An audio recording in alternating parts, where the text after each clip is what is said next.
¿Qué tal? Les habla Jorge Gestoso. En el programa de hoy, el narcotráfico en Ecuador con otra notable invitada, Carla Álvarez, experta en temas de seguridad, directamente desde Quito. Carla Álvarez, una cálida bienvenida al programa. Hola Jorge, un saludo muy afectuoso para ti y para toda tu audiencia. Carla, en días recientes estuvo de visita a Ecuador el secretario de Estado norteamericano Marco Rubio. Allí declaró a dos organizaciones narcotraficantes, los Choneros y los Lobos, como organizaciones terroristas. ¿Es entonces Ecuador un narcoestado y es Daniel Noboa, el presidente, un narcoterrorista, dado que, siguiendo esa lógica, a Venezuela se le ha declarado que es un narcoestado y el presidente Maduro un narcoterrorista porque lo acusan de que adentro de Venezuela hay dos organizaciones, una que nadie logra saber que existe, que es la de los Soles, y después habla de el Tren de Aragua. Y en ese caso, si fuera en el caso de Venezuela un narcoestado y el presidente Maduro un narcoterrorista, no es exactamente lo mismo de Ecuador un narcoestado y Daniel Noboa un narcoterrorista, y habría que mandarle la flota, la armada, frente a las costas de Ecuador, por donde sale mucho más droga, ya que apenas sale máximo el 5% desde Venezuela. ¿Cómo es que acá, cómo lo lees tú? Mira, Jorge, me parece que el discurso que tenemos ahora de lucha contra el narcotráfico en Venezuela, todo este despliegue de fuerza en el Caribe, no es un discurso que obedece a razones lógicas ni que nos permite suposiciones o deducciones directas, sostenidas o lógicas. Hay un discurso político que está posicionando a un Estado como un Estado enemigo, y a este Estado pues se le atribuyen eh, unas características de criminalidad, de hostilidad, de poca democracia, pero sobre todo de criminalidad. Está siendo el argumento como más pesado. Si nosotros nos ponemos a analizar la lógica argumental, pues podemos encontrar que era mucho más razonable enviar tropas a Colombia, que es el primer país productor de cocaína en el mundo, o enviar como tropas a la costa pacífico del Ecuador y a la zona pacífica de Colombia, sobre todo, porque desde ahí sale la mayor cantidad de droga hacia el mundo, hacia los países consumidores, especialmente Europa y Estados Unidos. Entonces, no hay una racionalidad detrás del discurso, lo que hay es un posicionamiento geopolítico que nos permite intuir que va a haber una presión sobre los gobiernos latinoamericanos que no estén alineados con la lógica norteamericana. Los Estados Unidos hoy por hoy están frente a un escenario geopolítico muy inestable y muy complejo. Hay una competencia muy fuerte con China que se consolida día a día con paso firme. Hay una situación de conflictividad en Israel, que ha emprendido este genocidio en Gaza. Hay todavía vigente y todavía está como muy fresca, digamos, la guerra en Ucrania, entre Ucrania y Rusia, y hay varios conflictos desatados también en África, y sobre esto, pues, Estados Unidos no ha tenido como una postura contundente, no ha logrado también resolver, tampoco diría, los problemas que ofreció resolver desde el primer día de su mandato, no lo está haciendo. ¿Qué le queda? Le queda entonces imponer otra vez su voluntad sobre su patio trasero, no permitir disidencias, no permitir antagonismos, y una gran puerta de entrada es la puerta venezolana, digamos, la que había ya un antagonismo que tiene varios años y ha utilizado pues la retórica del narcoterrorismo, que puede encubrir fácilmente cualquier disidencia o cualquier discrepancia, y perfectamente abre la puerta para establecer mayores presiones sobre los gobiernos latinoamericanos. Para que la audiencia que vive fuera del Ecuador tenga una referencia de, digamos, de perspectiva. Aquí hubo un gobierno de izquierda de 10 años, del 2007 al 2017, en donde la corrupción, la inseguridad, la calidad de vida mejoró en todos los aspectos. Sin embargo, aún hoy le llaman a eso el correísmo, siguen etiquetándolo de corrupción. Lo que traigo a tu atención ahora son las denuncias de que el presidente de Ecuador es el hombre del hijo más rico del Ecuador, Álvaro Noboa, que incluso intentó 5 veces ser presidente y no le fue nada bien. Dirige el grupo Noboa, Álvaro Noboa, el grupo bananero y el grupo más importante del Ecuador, exporta bananas desde 2 puertos, que el control de los puertos lo tiene el grupo Noboa. La plantación de bananas la tiene el grupo Noboa. El empaquetamiento de bananas la tiene el grupo Noboa. Los barcos que llevan las bananas desde el Ecuador, ya sea de Estados Unidos o hacia Europa, las tiene el grupo Noboa.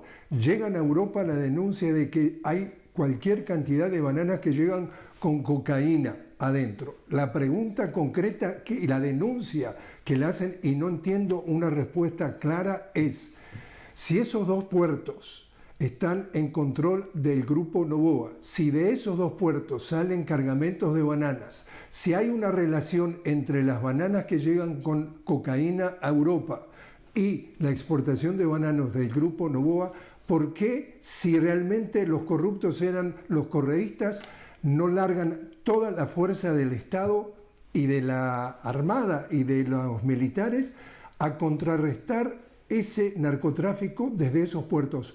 ¿Cómo es que existe esa complicidad y cómo es que no hay investigación adentro del Ecuador que hurgue hasta fondo hasta dónde hay una relación entre el narcotráfico, el grupo Noboa, el presidente Noboa y la corrupción adentro del Ecuador?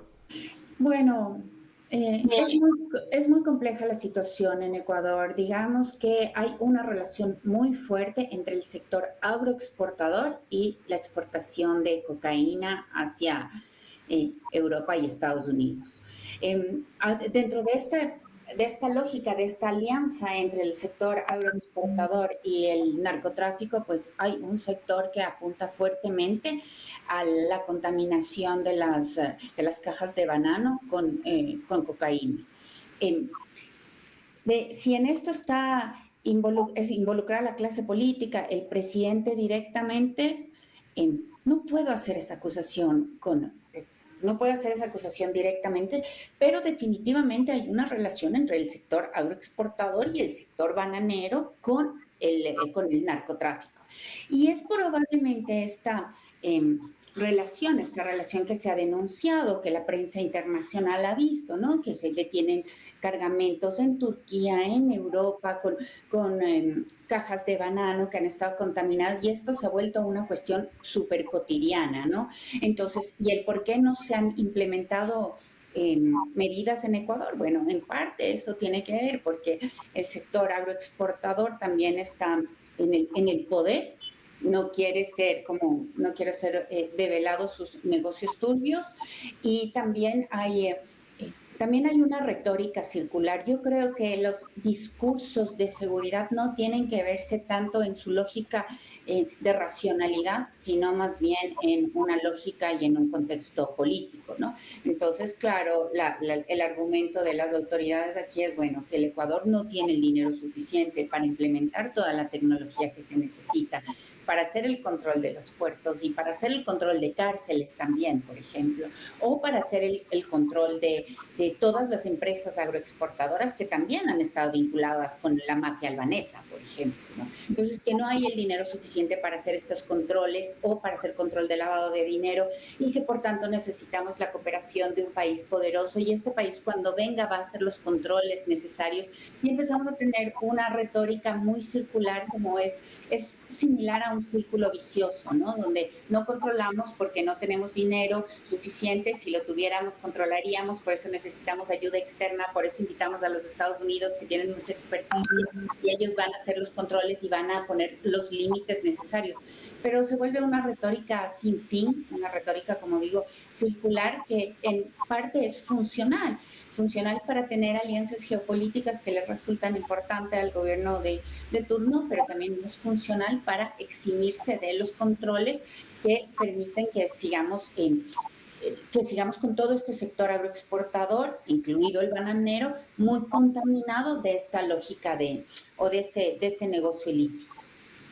Escuchando entonces el panorama que tú lo pintas estupendamente bien, Estados Unidos está haciendo la vista gorda respecto al tráfico, al narcotráfico desde Ecuador, y realmente no manda el submarino nuclear, y sí lo pasa por el microscopio a 2 lanchas que dice que circulan por las aguas del Caribe. ¿Hay acá un doble discurso? ¿Hay una complicidad? Yo creo que definitivamente hay que leer el discurso de seguridad norteamericano y sobre todo del actual presidente desde el histrionismo. Casi hay que leerlo como un guión de una comedia política, digamos así.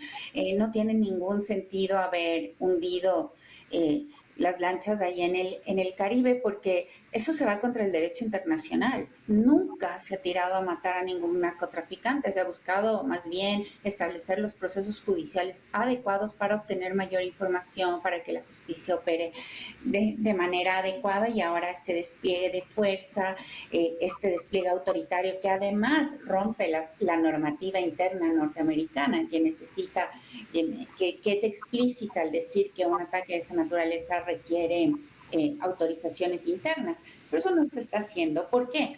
Porque el mensaje está entre líneas y tal vez un poco explícito también. Es: vamos a ir a más.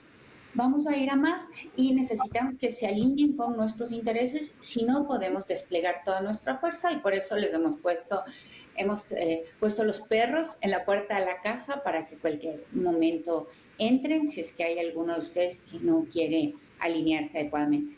Pues las cosas tampoco son tan fáciles, y el uso de la fuerza no suele ser el más inteligente siempre.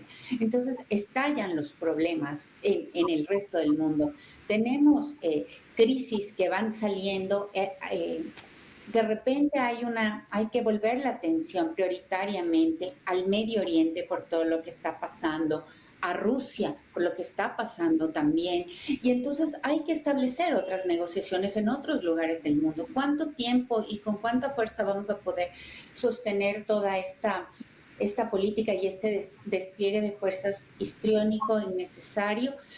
Esto es una pregunta que deberíamos hacer como analistas, es decir, ¿cuánto tiempo Estados Unidos va a poder sostener este despliegue de fuerzas, habiendo tantos otros problemas en el mundo que requieren también su atención? Podría ser que esta política se caiga por su propio peso dentro de poco, pero hay que estar alertas. Es necesario que los latinoamericanos estemos alertas, porque sobre todo, más que una amenaza del uso de la fuerza, es una amenaza y un llamado de intención para que los gobiernos latinoamericanos, sobre todo sudamericanos, se alineen con la política norteamericana y lograr que haya más Bukeles, más Noboas, más Mileis dentro del continente. Carla, te invito a hacer una pequeña pausa. Estamos hablando con Carla Álvarez directamente desde Quito. Carla, experta en temas de seguridad. Estamos hablando del narcotráfico en el Ecuador. Enseguida regresamos.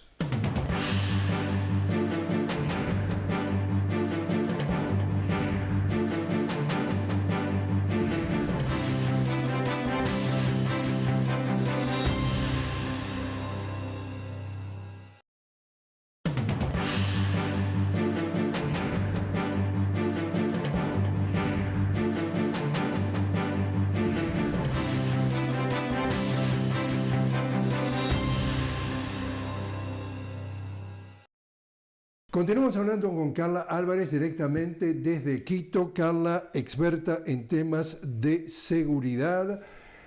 de información que ha podido confirmar entonces informes de Naciones Unidas, de la DEA, de distintas instituciones. ¿Qué cifra se maneja dentro del Ecuador, que es el porcentaje de cocaína y de drogas que sale del Ecuador hacia Estados Unidos del total que sale por el Pacífico?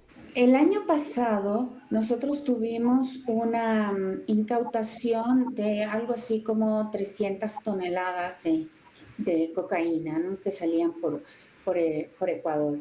Y estas cifras nos convierten en el tercer país donde ocurren el mayor número de incautaciones, después de Estados Unidos, Colombia y, bueno, Ecuador en tercer lugar. Este es el total de cocaína que se estaría traficando supuestamente desde Venezuela. Esto nos da una dimensión real de la diferencia de las problemáticas, ¿no? Venezuela es un país mucho más grande que el Ecuador es un país mucho más pequeño, pero que solo lo que se retiene en los puertos ecuatorianos sería la producción total y la exportación total de cocaína en Venezuela. Esto significa que hay una diferencia enorme, que el descontrol en el territorio ecuatoriano sobrepasa la ocurrencia de ilícitos en Venezuela, y esto pone en otra perspectiva el problema, la problemática, ¿no? Entonces, efectivamente, Ecuador está desbordado por la criminalidad. Sin embargo, claro, es un país que se ha mostrado como un país aliado y que ha demostrado además su voluntad de manejar el narcotráfico con una receta que se ha probado poco útil, que es el uso de la fuerza. Entonces, bueno, estamos como dentro del eje de alineación de los Estados Unidos, y eso nos genera como un manto de protección que no tiene Venezuela, que está enfrentada a la hostilidad norteamericana en este mismo momento. La cifra que se maneja, de acuerdo a informaciones de Naciones Unidas y otras organizaciones internacionales, es que el 87% de la droga que llega a Estados Unidos, 87% viene por el Pacífico, y allí estamos hablando, como tú mencionas, entonces Colombia, Ecuador. Consulta, la droga que se exporta desde Ecuador, ¿viene de Colombia? ¿De dónde se origina? Sí, mayoritariamente la cocaína que se exporta desde Ecuador viene desde Colombia. Porque claro, Colombia es el principal productor mundial de cocaína, tiene la mayor cantidad de hectáreas produciendo el arbusto de la hoja de coca, y además está creciendo la producción en Colombia, ¿no? Esto, como hemos venido de varios años de aumentar la producción, y claro, todo este procesamiento tiene que salir por algún lugar, y ese lugar es Ecuador, que tiene históricamente menos controles que Colombia, que tiene menos tecnología y que por tanto se hace mucho más sencillo hacer el despacho desde la infraestructura ecuatoriana, que ha demostrado, la infraestructura y la institucionalidad que han demostrado más abandono y mayor debilidad, y ha permitido el crecimiento del negocio en el territorio ecuatoriano. Hemos visto que Estados Unidos ha desertificado a Colombia en la lucha contra el narcotráfico. La reacción del presidente Gustavo Petro le voy a preguntar a Estados Unidos qué está haciendo para tratar de eliminar el ingreso de drogas, el consumo de drogas, el lavado de dinero dentro de Estados Unidos, producto de la venta de drogas, antes de cuestionarnos a nosotros lo que hacemos. ¿Ha habido por parte del presidente Noboa algún tipo de comentario cuestionando de que si no hubiera esa demanda, el problema dentro del Ecuador sería mucho menor? ¿Cuestiona algo de eso o simplemente dice que es su mayor aliado y que vengan con las tropas a luchar y que va todo bien? Es que, Jorge, parte de la alineación de Ecuador con los Estados Unidos es el no cuestionamiento de la política exterior y también de la política interna de los Estados Unidos. Es decir, si queremos tener como aliado a Estados Unidos, pues no le cuestionamos nada de lo que hace. Eso significa que desde Ecuador no se pregunta lo que ha preguntado el presidente Petro. ¿Qué está haciendo Estados Unidos para fomentar la reducción del consumo entre la ciudadanía? O sea, de hecho, se omite como la principal ley de la economía, ¿no? Donde hay una demanda, siempre va a haber una oferta de lo que sea. La región andina, el Ecuador y Colombia y los otros países productores y exportadores, pues lo que están haciendo es satisfaciendo un mercado que puede pagar adecuadamente, que puede pagar mucho dinero por el consumo de estas sustancias. Bueno, ¿cómo Estados Unidos está desincentivando eso? Eso por una parte, que debería ser como un ítem y una prioridad dentro de la agenda de política regional latinoamericana y norteamericana. Esta demanda se tuvo en algún tiempo, a inicios de la primera década de los años 2000, más o menos en el 2010, cuando se organizó la UNASUR, cuando se estuvo organizando la CELAC. Esta demanda de una agenda de corresponsabilidad fue uno de los ejes articuladores de estos procesos de integración. Otra cosa, y además que no se ha hecho en América Latina, también es priorizar la discusión sobre el tráfico de armas norteamericanas hacia la región. Entonces, nosotros vemos la mayoría de países que tienen tráfico, como en el Caribe, pues vemos que el 90% de las armas traficadas vienen de los Estados Unidos.